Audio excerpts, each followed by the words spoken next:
Amen à tous. Amen.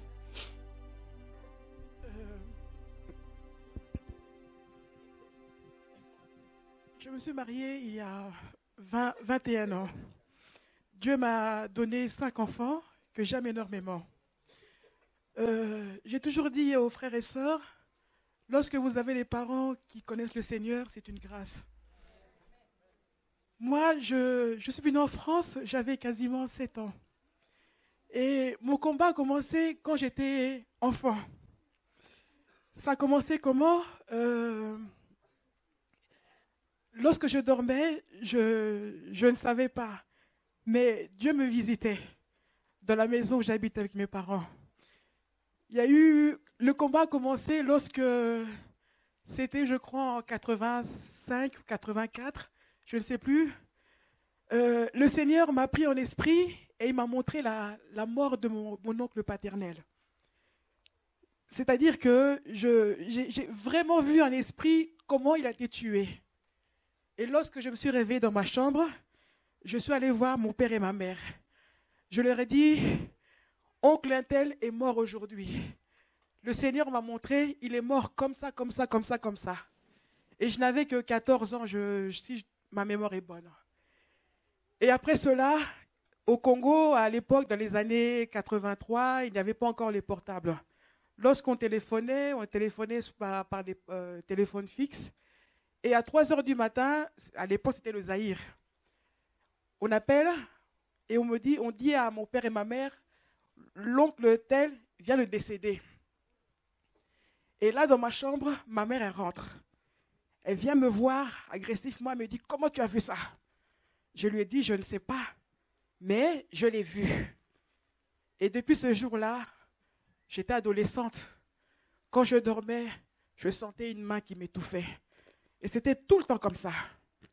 Lorsque je disais à mes parents, voilà, moi quand je dors, je vois ceci, cela, ils minimisaient. Mais ce qui était marrant, c'est qu'à chaque fois, je me sentais étouffée. Je ne voyais personne, mais la main était sur moi. Et à chaque fois, c'était le premier nom qui venait, c'était le nom de Jésus. Mais le nom ne sortait pas. Je n'arrivais pas à ouvrir la bouche. Et je sentais un étouffement. Mais à chaque fois, j'invoquais le nom de Jésus. Ma vie, étant adolescente, a été brisée. Le frère que tu connais mes parents. Moi, tout ce que je faisais, ça ne marchait pas. Quoi que je fasse, ça ne marchait pas. Quand je commençais à passer mon permis, je laissais mes enfants chez ma mère. Je disais, je pars passer le permis. Et quand je revenais, elle me disait, au raté, hein? Je ne comprenais pas. Ça rigolait. Et je commençais à comprendre que quelque chose n'allait pas. Nous habitons à Meaux, où je me suis mariée. Et lorsque nous avons quitté Meaux, nous sommes allés à Aulnay. Ma mère est arrivée dans ma maison, elle m'a offert du voilage, de double rideau, tout ça. Ça c'est pour toi. Et Dieu est grand. Mais nous avons déménagé, mais l'Esprit de Dieu me demandait de revenir sur Évry. Sur Évry. Et je ne comprenais pas pourquoi. Le jour où mon mari a fait une demande de logement, parce qu'on était au logement français. Et après cela, on a eu un logement aux Pyramides. Ma mère est arrivée énervée. Il faut me rendre les rideaux. Oh. J'ai dit, mais toi, les rideaux que tu m'as donnés, en plus, c'était des rideaux banals. Des rideaux qu'on peut acheter au marché, voilà, on met juste des pinces. Mais je ne comprenais pas pourquoi elle insistait. J'ai compris que ma maison, il y avait des choses qui nous espionnaient. C'est passé. Nous avons déménagé, nous sommes allés à Savines-le-Temple, où nous habitons depuis 2001. Lorsque nous sommes arrivés à Savines-le-Temple, nous avons acheté notre appartement. Et le lendemain matin ou quelques jours après, mes parents sont arrivés. C'est beau, magnifique. Et ce qui était marrant, je priais beaucoup le Seigneur. Parce que cet enfant-là, j'ai vu la manifestation, la puissance de Dieu dans ma maison. Il y en a qui peuvent dire que moi je connais Dieu, mais moi je connais Dieu. Je l'ai vu à l'œuvre pour cet enfant. Et ma mère est arrivée, et vous savez, c'est votre maman. Moi j'allais travailler, je remettais la clé, je disais tu es chez toi. Tu peux manger, fais ce que tu veux. Ma maison est ta maison. Frères et sœurs, ma maison, il y avait des caméras. Il y avait des micros. Même le lit dans lequel mon mari et moi nous dormions, il y avait des caméras, des micros. Lorsque mon époux et moi, nous étions un, on entendait tout. Les sorciers voyaient tout. Et je pleurais beaucoup pour cet enfant. C'est mon fils aîné. Cet enfant est né normal. Lorsque je me suis mariée, mon mari m'a dit, ah, si nous pouvions avoir une petite fille, c'est vraiment la grâce de Dieu. Dieu nous a donné une fille, ma fille Caroline, qui a 21 ans. Deuxième enfant, mon mari me dit, ah, Virginie, que Dieu nous donne moi un fils. Au moins, j'aurai un fils. Dieu nous a exaucés. Dieu m'a donné mon fils, qui est né en 97. Cet enfant est né normal. Cet enfant, vraiment, il avait tout. Lorsque ses grands-parents sont venus le voir, j'ai ressenti que, déjà à l'époque où nous habitons à Aulnay, que Dieu m'excuse, je dormais dans ma maison, mais je disais à mon mari, mais quand je dors, je vois ma mère nue, danser nue dans cette maison. Mais quand je vous dis nue, mais elle était nue. Mon mari me dit, non Virginie, tu es fatiguée, peut-être c'est le diable, laisse. Est-ce que pendant maman n'a rosandoki? Est-ce que ta mère peut-elle être sorcière? Voilà. Sorcière? Moi, j'ai écouté mon mari, j'ai laissé. Mais à chaque fois, il y avait des petites choses qui se manifestaient. Je savais qu'il fallait que je m'accroche à Dieu. En 2003, lorsque je cherchais vraiment l'Éternel, mon mari, il partait à Paris. Et il avait sa petite Bible bleue. Il a rencontré un homme de Dieu et il a rencontré mon mari. Il a dit, ah, papa, vous lisez la bonne nouvelle? Mon mari a dit oui. Et il commençait à parler et puis mon mari commençait à lui raconter notre vie. Et il a dit, écoute, moi, je suis un homme de Dieu. Je viendrai prier chez toi. Et nous avons invité cet homme-là. Lorsqu'il est rentré chez nous, il dit, ah, maman Virginie, vous avez un très bel appartement. Mais ce n'est pas votre appartement. Ah. Et nous avons prié. Et on était rentrés en jeûne. Le pasteur, il dit, invite ton père et ta mère. Samedi, nous avons la prière ici, dans cette maison. Et la maman de mon mari aussi était à l'époque en France.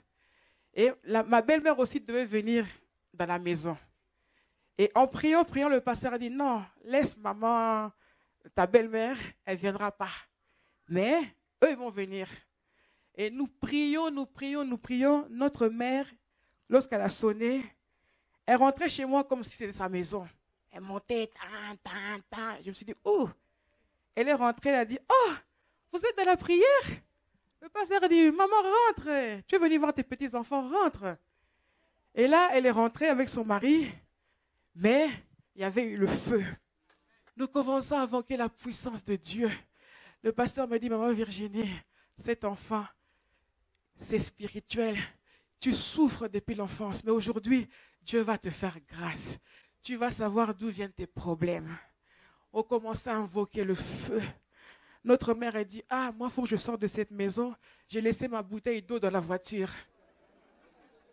Moi, j'ai dit, mais maman, quelle bouteille d'eau? Dans la maison, j'ai de l'eau gazeuse.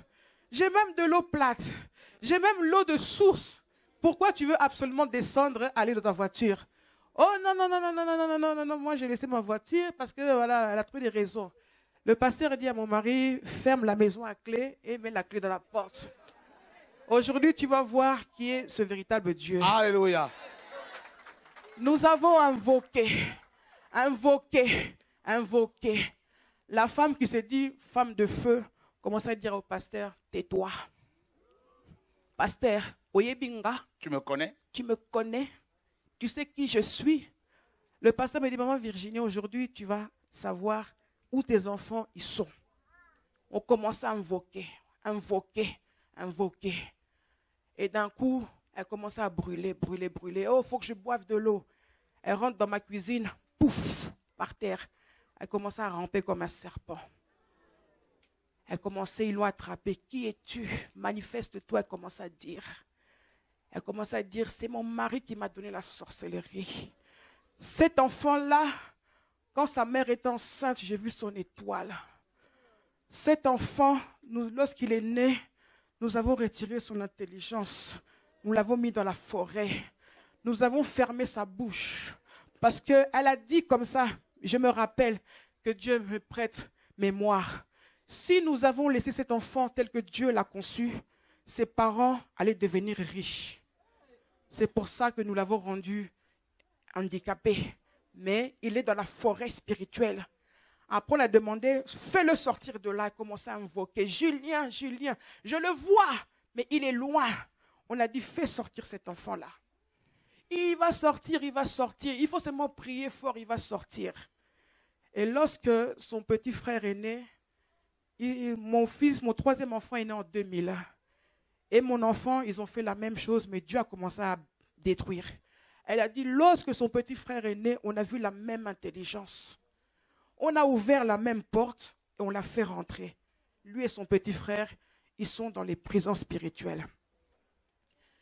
Tout le temps, j'ai prié, j'ai dit, Seigneur, tu m'as donné un mariage. Si je vous dis que mon mari, c'est vraiment l'homme que Dieu a mis pour moi. Il a des défauts, mais aujourd'hui, devant tout le monde, je vous le dis, je l'aime, mon mari. Amen. Et je l'honore. Parce que moi, je ne devais pas me marier. Moi, je devais être une personne qui fait des enfants par-ci, par-là, mais les mariages comme ça, c'était proscrit. Mais Dieu a fait grâce et c'est pour ça qu'ils se sont énervés. Et lorsque ma mère, elle a commencé à détailler ma vie, ce jour-là, elle disait que depuis l'âge de 15 ans, nous l'avons mis dans le cercueil. Mais on n'arrive pas à fermer ce cercle. Depuis l'âge de 15 ans, je suis né en 71, permettez-moi de vous dire. J'ai 45 ans et demi. Vous voyez, toutes ces années-là, Dieu m'a préservé. Dieu a pris soin de moi. Je vivais avec un père sorcier, une mère sorcière. Mais j'ai mangé leur nourriture, mais Dieu n'a pas permis. Ils ont fait tout. Elle-même l'a avoué. Depuis l'âge de 15 ans, la colère est en eux. Elle est têtue cet enfant. Lorsqu'elle est née, dans son berceau, il y avait l'épée de Dieu. On n'arrive pas à briser cela, ma propre mère. Vous savez, j'ai eu de la haine pour mes enfants pendant des années. Mais en lisant la parole de Dieu, j'ai compris que je leur donnais la force. J'ai appris même à les pardonner. Lorsque je priais, l'Éternel me transporte en vision. Il me montre comment son grand-père va finir. À Corbeil, il va devenir fou. À Corbeil, il va devenir fou. Et ce songe-là, j'en ai parlé à mon mari, rien qu'à mon mari. J'ai dit, mais Seigneur, est-ce que c'est véritablement toi qui me montres ce songe? 6 mois après, ma même cousine, elle a 3 enfants qui ne parlent pas non plus. 3 enfants. Moi, j'en ai 1. Et le petit commence à aller. 3 enfants. Un jour, chez elle, elle me dit, Virginie, j'ai fait un rêve sur ton père. Je l'ai vu comme ça, devenir fou. J'ai dit, mais Seigneur, pourtant, je ne lui ai jamais parlé de ça. Mais Seigneur est passé par ma cousine, il a confirmé. Plusieurs fois, je priais pour ma mère. J'ai dit, Seigneur, touche-la. Touche-la. Ma mère, aujourd'hui, ici, elle a la sorcellerie. C'est parce qu'elle a commis l'iniquité. Ma mère, elle m'a eu à 18 ans. Elle n'était qu'une enfant. Je lui en ai voulu pendant des années. Mais en cherchant le Seigneur vous ouvre les yeux. Il vous ouvre l'intelligence. Il vous ouvre ce qui est spirituel. J'ai compris que ma mère aussi est victime. Ma mère est victime. Ma mère, lorsqu'elle a connu mon père, elle avait à peine 17 ans. Elle n'était encore qu'une enfant, comme on peut dire. Et moi, j'étais conçue. Ce qui fait qu'on devait les marier. Mais ma mère n'avait connu que mon père. Et lorsque notre papa est venu en France pour chercher une vie meilleure, ma mère a fréquenté un autre homme. Et à travers cette liaison, elle est tombée enceinte. Et lorsque mon père a fait les démarches, ma mère et nous devions prendre l'avion. Ce qui fait que ma mère était enceinte de 1 mois ou 2 mois. Elle a dit à sa mère a dit non, bomba secret, garde les secrets. va comme ça, il ne saura rien. Mais toi, tu sais à qui est l'enfant. Ma mère est venue. Dieu aussi est un Dieu de confusion. Je crois à 7 mois ou 8 mois, elle a couché. Son mari a dit non. Toi, tu es venu à peine là, et tu accouches. C'est que ce n'est pas moi. Ah, elle a avoué. Elle a dit, bon, voilà, j'ai commis l'iniquité. Voilà. Son mari a dit, bon, puisque tu as fait ça, moi aussi j'ai un secret à te révéler. Je suis sorcier. Maintenant, tu vas venir avec moi. Ah, c'est comme ça que la maman a été prise au piège. Vous savez, moi j'aime beaucoup mon mari. Et cet enfant-là, Dieu l'aime depuis le sein maternel. Le diable a voulu le tuer dans la piscine. Le diable a voulu le tuer sur la route. Le diable a voulu le tuer même dans la forêt. Mon fils, si je vous dis, lorsqu'il rentre sur l'ordinateur, l'Internet, c'est comme s'il connaît les calculs mentaux. C'est comme si, même nous qui sommes normaux, nous devons chercher. Lui, il rentre tout de suite. Et on voit que l'handicap là, ce n'est pas naturel. Lorsqu'il était plus petit que ça, on a fait Necker plusieurs fois. On a fait Necker. Comme les médecins ici en France, les gens ne savent pas qu'il y a des maladies spirituelles. Les médecins me disaient, écoutez, madame, la dernière fois, on est parti, on nous a dit, écoutez, vous êtes la 3e famille congolaise que vous venez ici avec votre enfant. Allez voir vos familles, c'est spirituel. C'est le médecin qui ont dit ça. Le médecin juif. Il a dit, madame, votre enfant, vous êtes la 3e ou 4e famille congolaise. En plus, c'est que des garçons. Retournez chez vous, votre enfant, allez voir vos familles. L'enfant, je ne comprends pas. L'IRM montre qu'il est normal. On a tout fait, le X fragile. Je ne sais pas si c'est des infirmières. X est fragile, on a tout fait. Les tableaux autistiques, prise de sang. Il pensait même que mon mari et moi, on était frères, cousins. Tout ce qui est génétique, on a tout fait. Mais rien. Le médecin a dit, écoutez, je suis limité, allez voir vos familles. Et là, j'ai compris que maintenant, c'est Dieu qui va opérer. Ce matin, avant de venir, hier, j'ai dit à mes enfants, parce que je regarde le calendrier des plannings. Et je leur ai dit aujourd'hui, je leur ai dit hier, on va partir. Et je regardais TV de vie, hein.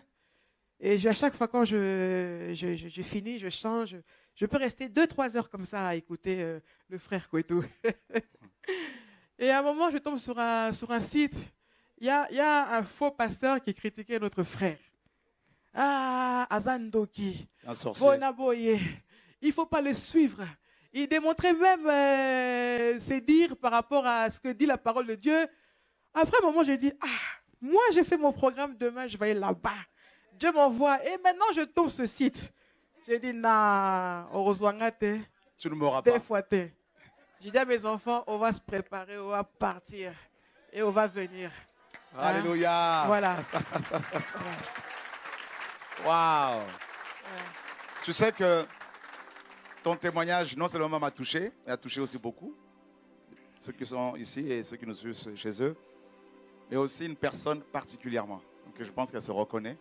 Et Dieu sait comment parler à ses enfants et fortifier ses enfants. Et cet enfant servira le Seigneur. Oui. Alléluia. Merci. Bon courage. Est-ce qu'on peut acclamer le Seigneur pour ce puissant témoignage?